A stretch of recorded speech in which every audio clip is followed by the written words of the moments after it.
right. Thank you, everyone, for listening today. I am so excited. I have Steve Lutes here, who is the Health and Safety Director for H2 Enterprises here in Kingsburg, Colorado. Welcome, That's Steve. right. How are you? Yeah, great. Thanks for having me, Apolonia. Happy to be here. Excited to talk.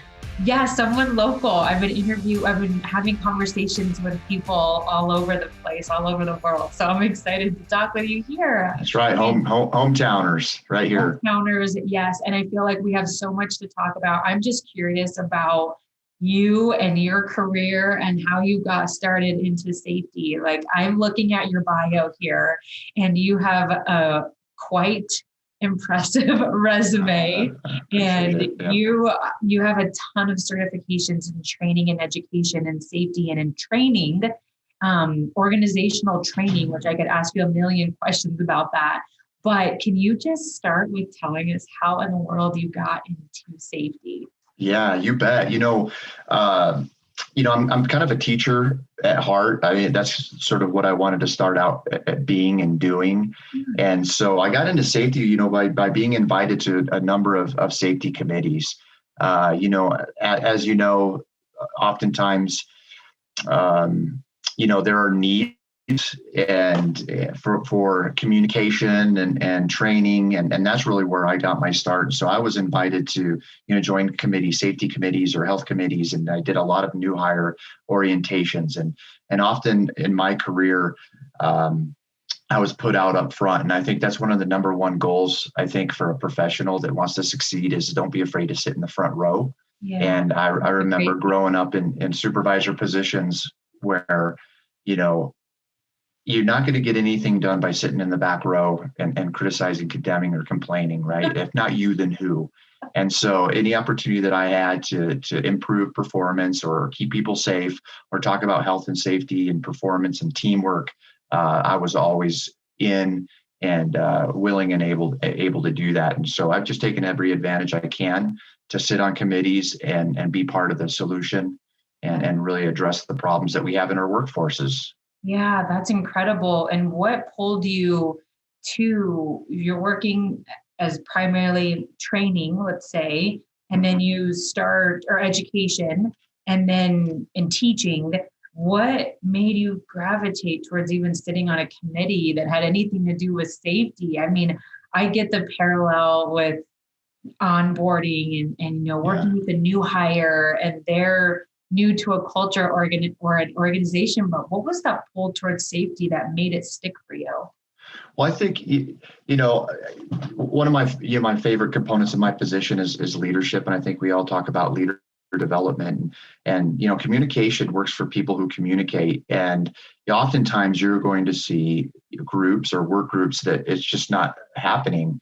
And so safety is a great avenue, right? I mean, there's nothing more important than protecting the health and safety of your workers. You often work with friends and family members. We're a family-run business. And, my theory is if you're working safe, you're working effectively. And so everybody wants to have a great day at work. Everybody wants to be great at their jobs. Everybody wants to do better. And if you've been on job sites long enough or you've been around, the worst day is when somebody gets injured or when an accident happens. And so you want to plug yourself in. You want to plug in people that can speak to the individual and the human factors rather than the policies and procedures. And I think that's one of the characteristics that I have personally is, I'm extremely extroverted. I try to be dynamic and I try to make it personal.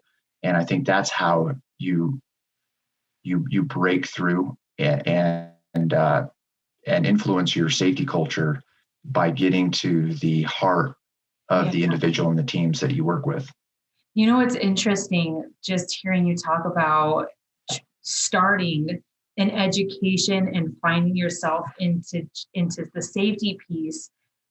Tell me, since you've networked and you've been around a million safety professionals, but you've seen it work backwards in a lot of safety professionals' lives, right? Where they start in safety and maybe they're spearheading compliance. Why am I not getting anywhere? Why don't I have a safety culture? And then they realize, hey, safety is about people, and safety is about communication, and it's not about safety culture. It's just about culture and having a great day and feeling safe around the people that you're working with, that you could bring up tough challenges with them. And as a result of great culture is safety. And that's kind of how I hear you talk about it, is that you already had the communication, education, the heart of people first, and it just was natural to get into more of a safety role. But can you speak more how they play hand in hand? How Absolutely. I mean, is that everything? Trust and communication, are those soft skills what build a safety culture from your experience? Or, is it a lot to do with the policies that a company has? Yeah, well, it's everything, of course, but I believe when you're first assessing a culture, people make the culture, people make the place. So oftentimes, if you're starting out in safety or in any type of role, many people will say, hey, what's your policy and procedures? Well, I don't believe that to be true. I think it's all about like, well, who are your people? What are your positions? Where did you get these people? Because as we all know, the policies and procedures are there, but they won't be followed unless you have the people that function within those. Right. And so the first thing that I believe is that I'm not the subject matter expert. The people are. So if you can facilitate discussion, right? And I believe every time that I've come on, I'm not the expert. And so my role as a communicator or a facilitator or a leader is to generate the dialogue from the workers and from the people or the managers or the directors or the executive team, and be a great listener. And I know that's hard because listening is I think it's a technical skill. It's not a soft skill. And you try to sharpen those soft skills in having systems in place, which as a psychology major, and as a full disclosure, in my past life, I was a psychology major and a mental health worker with children and adolescents. And so there are technical components to building trust and building rapport and creating likability. You have to be likable to function with people, and you have to create a sense of community and engagement. And that's just investing in the people that you work with and knowing what their goals are and what motivates them to really survive through the day. Because we all know those individuals that really don't care. Well, you need to get with those individuals that are not working safe. They're putting everybody at risk. They're sacrificing their performance by making terrible decisions either the day before or the day that they're working. And it's a team community, and that will drive your culture over time. Either it'll accelerate it to outstanding, or it'll just deteriorate it to, people throw up their hands and quit, and then you have turnover. And you wonder why. Steve, my mind is blowing up right now listening to you talk, because I have never heard that framed the way that you just framed it up, is that if you can start with the person first and the psychology that goes into making people, the likability that you touched on, making people feel comfortable around you, communicating with somebody, getting to know somebody, and starting there first, knowing that that's the most powerful influencer, is to, have that bond, have that type of connection with somebody, and then you can influence them to do XYZ policy, but starting with the care and the heart first. I've never heard it quite said like that. And with your psychology background, can you even touch base, or can you share with the listeners, say that there's somebody out there that is a safety director and they're just having a hard time taking their program to the next level, or somebody just doesn't have the best culture within an organization and they're just trying to push for something better. Talk about how the psychology of the people plays a huge role into safety.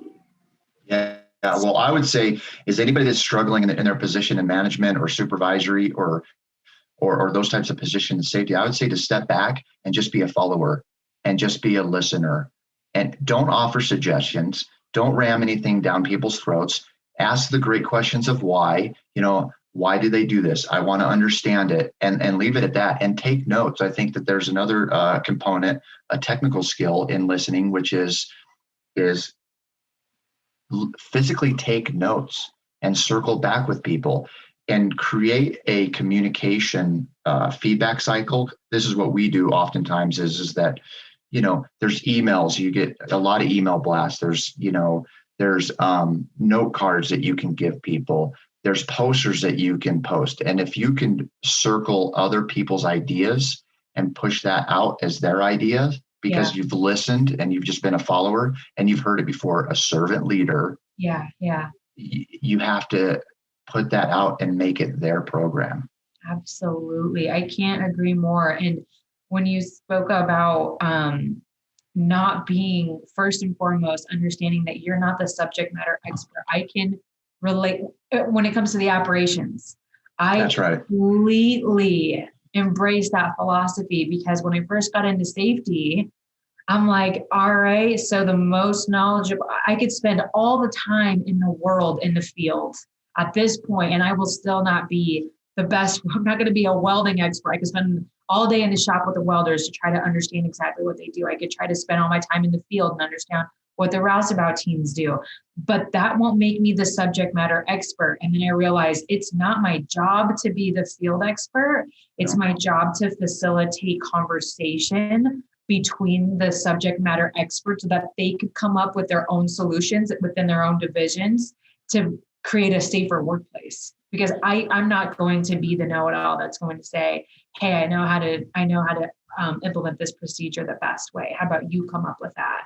And as a team, we can drive that together. Well, and that speaks to exactly what your journey was as a safety professional too. As you've spoken on your prior podcast, which is, you just went out in the field and learned what they did, and you saw what they did, and all you do is you tie it up to the rules and regulations. You make it as palatable or as easy for people to absorb and actually do the work, given the constraints. And really it's translated in the field by the culture. Yeah. I completely agree. It is. And so if you could just be there and watch and just listen, that's why you have two ears and one mouth typically. And that it builds trust. Those guys in the field and those gals that are working and doing it, they are in charge, and we just have to support them and make sure that we give them the tools to get better. I completely agree with that. Versus the alternative to that would be,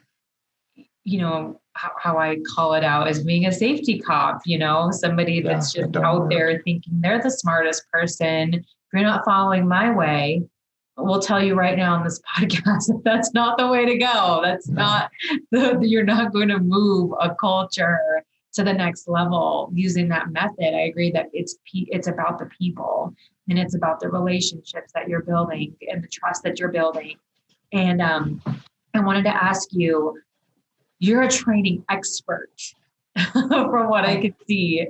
And so what do you love about training, and what is your favorite thing to train on right now?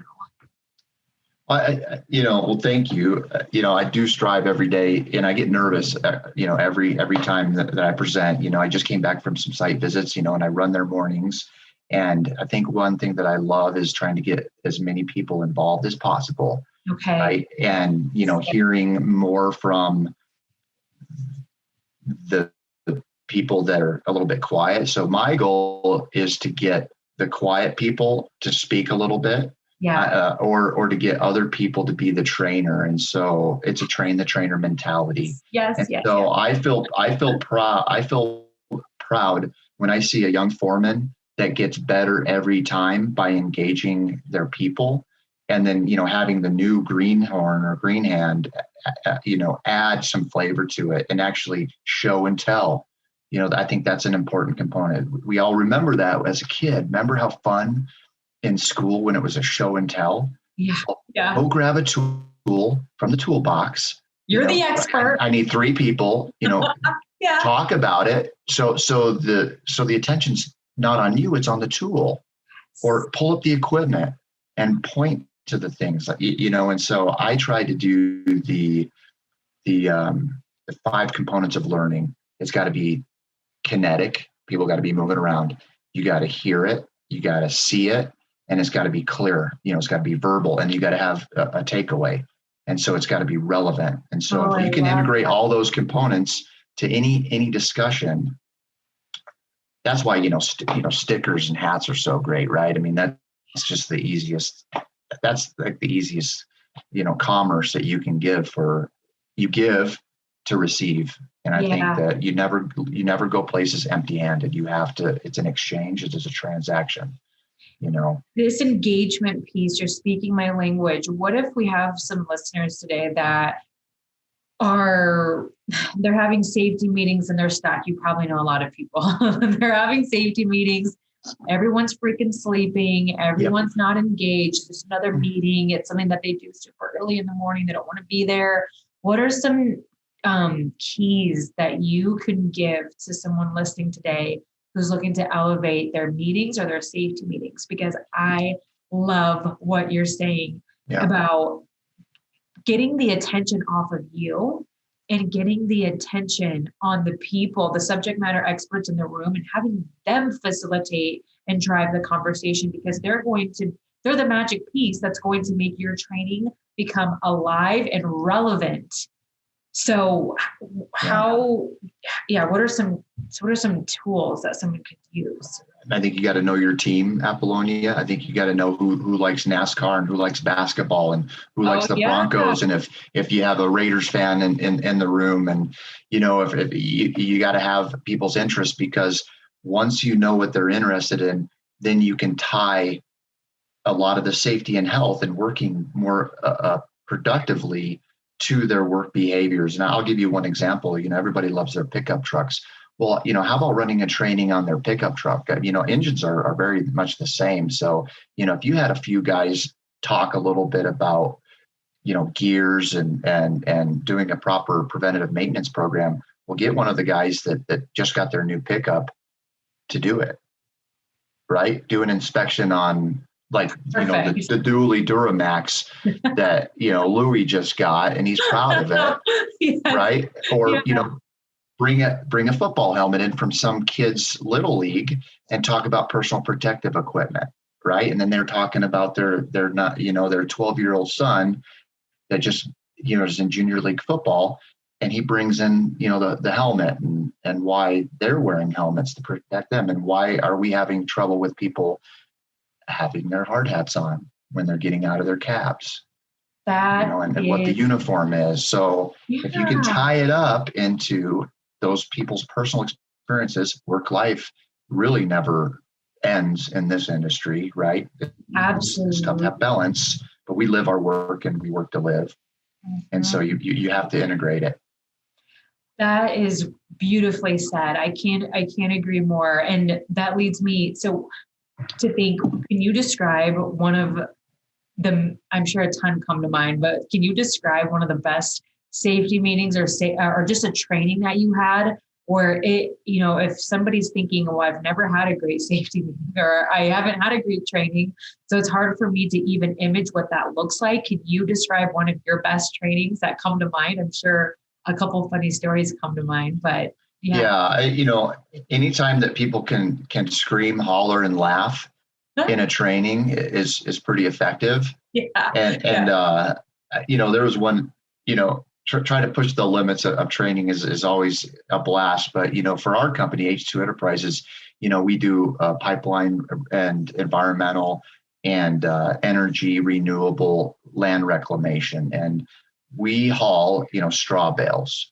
And, you have to strap them up. It's agriculture. But, we laid out watermelons. So we cut watermelons out and have had watermelons in the morning. And we were able to stack bales on a trailer and push them over and smash watermelons, right? As an example of what would happen if you got struck by or crushed by a loose and unsecured, round straw bale. So they're eating watermelon. So there's there's, like, okay, now they're seeing watermelons get smashed. Well, what if that was my head or my body or my family on the road? Yeah. And, everybody wants to smash them. So who's next? And, and we've done those types of things.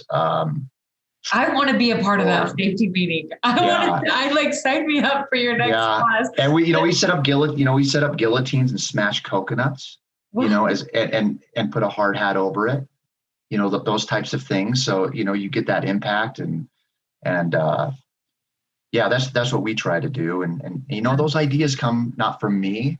They just come from us listening about what would be awesome, right? What would be impactful? What would be different than the morning that you had last week? Absolutely.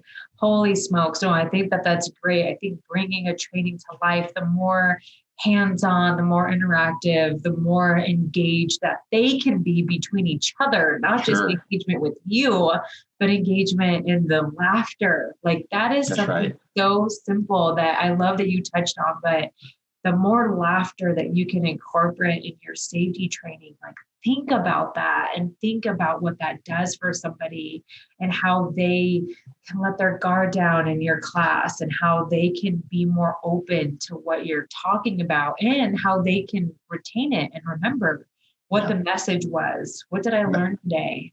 It's got to be memorable, right? And you have to include all those things where people want to come and they want to talk about it, and you want to leave people wanting more. Right. I really do believe safety is you have to be a hype person. You got to hype it up in a lot of ways. And it's tough because it can be a real drag, right? And if you get the wrong people up front talking about it, it's the same old thing. But hey, we're talking about lives. We're talking about goals and aspirations. And if you don't have those conversations with your people, knowing what are they spending their paycheck on? Yeah. Do you want to live so you can go to the Bahamas at the next break, right? Well, those are the things that you should know about people. If they're getting a boat, or if they're trying to propose to their girlfriend, you want to be able to live through the day to get to Friday, don't you? Yeah. To make that happen. I love that personal connection. That makes that's very clear. And do you have a favorite subject that you love to train on? Yeah. I think it's just communication and teamwork. Okay. I love I love icebreakers. So anytime that you can pull people out into different groups, and have some sort of competition, and then talk a little bit about why those three people did better than the others. That they're oftentimes, we discussed it before we started it. Yeah. Right. So that's the communication. That as a communicator, Apolonia, right? I'm responsible for 50% of my relationship with you, as you are with me. And so those are sort of the lead-ins that I like to talk about. Who's running great meetings? Who's communicating? Did you go over the tools and the equipment? So my favorite subject is communication, is laying out the plan and giving feedback and being able to speak clearly and providing people tools and equipment, because the subjects can all change. It could be lockout, tag out. It could be abnormal operating conditions. It could be, seeding or, putting in culverts or building roads or driving. It really just comes down to human factors. So I'd say human factors is one of my, because that's the one common denominator with all accidents, injuries, or getting the job done to quality and productivity is the human factor. It's the human piece. Absolutely. Mm-hmm. And if someone's listening thinking, how would I, talk about communication, these more soft skills versus just another lockout tagout meeting, another meeting about PPE, what would be a practical way to set up a communication meeting or a training? You talked about breaking people into groups and having them compete, which that lights me up. I've done that a ton of times. Yeah. It works every single time. You get them to compete against each other. That's amazing. Yep. What would be like an example of a communication training that you've done or how you've ran it or have seen? Yeah. Well, if it's eye safety, hand out some eye patches. Have a couple people put both eye patches on, one person with one patch on, and then no eye patches, and then get into some equipment and try to talk a little bit about what you see. and show me and communicate. That's huge. So you can talk about people's abilities if you don't have an ability, but the goal of communication is actually talking, right? So you got to get people talking. So if you know your crowd, they may not want to talk in a big crowd, but if you split them up into small groups real quick and then bring them back, at least I know that they were talking. The tell, show, and do. Tell me, show me, and then do it. Okay. Is pretty critical too. So. All right. No, I think those are extremely valuable takeaways. I think that's huge. And what else are you excited about? We're, in closing, you're a safety director. We're heading into summer. Your teams are heading into summer. What is your mind focused on? What are you excited about right now? Yeah. Well, right now, we've gone through another one of those cycles, but currently, the summer brings on new hires, and we've been able to break out with some new jobs and some new projects, and we're starting to hire again. And nothing gets me more motivated than to see those new hires on the first day, and then see them 2 or 3 or 4 weeks later, and check in with them, and then hit on some of the requirements that we have, which is submitting observations, right? And we have a good observation program. And really, again, going back to those green hands and saying, hey, what are you missing? What do you need? What do you like? How is it going, right? It's those interviews. I never come down on people on my job sites. I'm just asking questions on how's it going? Are you getting what you need? Tell me about what you like. What could we be doing better? And, getting out there and meeting new hires. And then asking the veterans, how's the new hires? Yeah. And that's circular feedback. And then what I can do is I can go back and make sure that I use their advice and their feedback on making sure that I'm giving, what the veterans and the supervisors need from new hires to present to the new hires. I think that feedback circle is so valuable, the way you just described that. I think that the feedback from the time that you are introduced to a new hire. And that's how I think the connection piece is so valuable. What you just mentioned, you have a new hire, then he or she are out in the field and you're collecting feedback. You're following up with them there. And then there's another touch point and follow up in a safety meeting. And that's how you can make it all relevant and getting with the veterans. And that's the information that you use to put on your next safety meeting or your next training or to help the next new hire come along. And so that's huge. Ties back to what you were just talking about, is just listening. If there's one huge takeaway from today, is to evaluate how many questions, how curious are you, how doing site inspections as a safety director, as a safety professional, how are you being curious about how your team is showing up and how can we be a better support to them in the field? You bet. It shows up every on all those meetings. I can evaluate how well a team's working in the first 5 or 10 minutes by the way that they're talking and their attitude is, and you'll get into a great feedback on knowing if their supervisors are listening. And that's the feedback I'd give to them. Say, open it up for dialogue more and don't cut people off. As you say, a lot of times we give people answers. The new hires are the best at giving you the real, perspective. The real perspective. Yeah. And how you can discover that, what I hear you saying, is by meeting with a new hire on a one-to-one basis, when they're first brought on, and then following up with them after a month or so, and then getting that real feedback and then doing something with it. That's right. I think that'll give you everything you need to know, right? I mean, for the most part, about how are we doing as a company, as a safety culture, as a culture in general. That's right. Because they'll tell you, because they're fresh, right? That they haven't been squeezed, down into their role yet. Yeah.